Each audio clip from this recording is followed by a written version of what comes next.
Halo semuanya, perkenalkan saya Thalia Laksita dengan NIM G00239191 dari kelompok A9.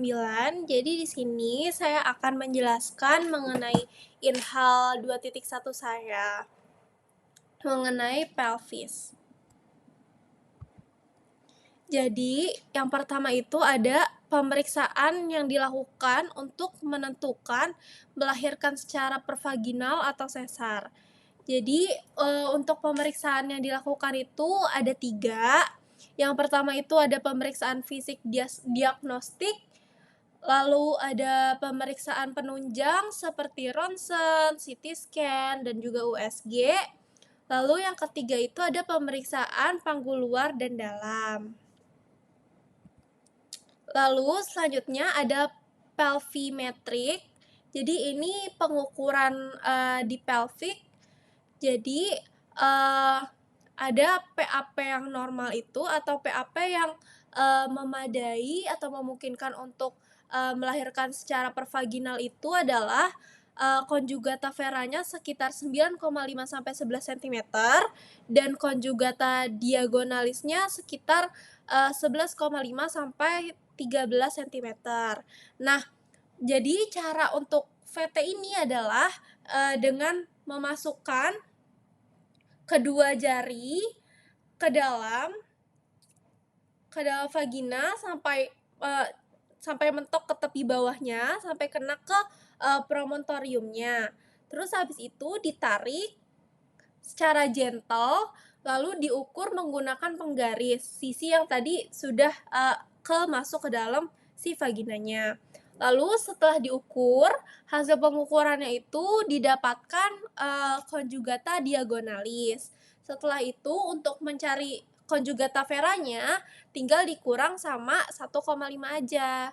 Nah, terus ada beberapa ketentuan juga untuk wanita yang tinggi badannya kurang dari 150 cm itu tidak disarankan untuk lahir pervaginal, dikarenakan dapat dipastikan bahwa panggul wanita tersebut akan kecil kalau misalnya tingginya kurang dari 150 cm. Ini untuk yang fotonya di sebelah kanan. Bisa dilanjut. Lalu selanjutnya saya akan menjelaskan bidang Hodge. Jadi, bidang Hodge ini adalah bidang yang dipakai dalam obstetri untuk mengetahui seberapa jauh turunnya bagian bawah anak ke dalam panggul. Nah, bidang Hodge itu ada 4. Yang pertama itu ada bidang Hodge 1, itu pada tepi atas simfisis. Nah, bidang Hodge 1 itu sama aja kayak PAP yang tadi di slide sebelumnya. Nah, terus yang bidang Hodge 2 itu pada tepi bawah simfisis. Bidang Hodge 3 itu sejajar sama spina ischiadica. Nah, untuk bidang Hodge 3 ini dia sama aja kayak station 0. Jadi kalau misalnya bidan atau dokter obgyn bilang station 0 itu berarti sama aja kayak Hodge 3 gitu. Itu hanya istilah lain saja. Lalu selanjutnya ada bidang Hodge 4 itu di ujung bawah os coccygeus. Lalu saya lanjutkan. Jadi ada ciri-ciri pelvic yang dapat melahirkan secara pervaginal.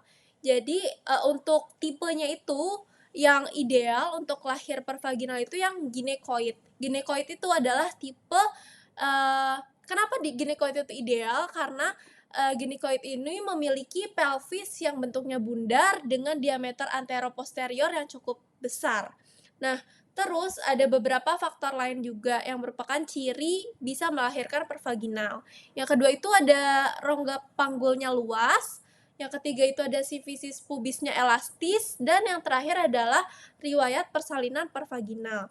Jadi kalau misalnya pasien atau wanita tersebut mempunyai riwayat persalinan secara sesar biasanya disarankan untuk sesar lagi, karena kan untuk menentukan, persalinan secara sesar ataupun pervaginal ini sudah melalui berbagai pemeriksaan tentunya.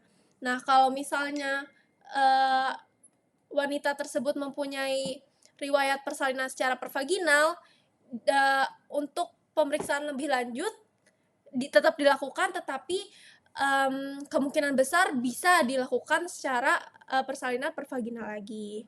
Baik, segitu saja dari saya, mohon maaf apabila ada kesalahan, terima kasih.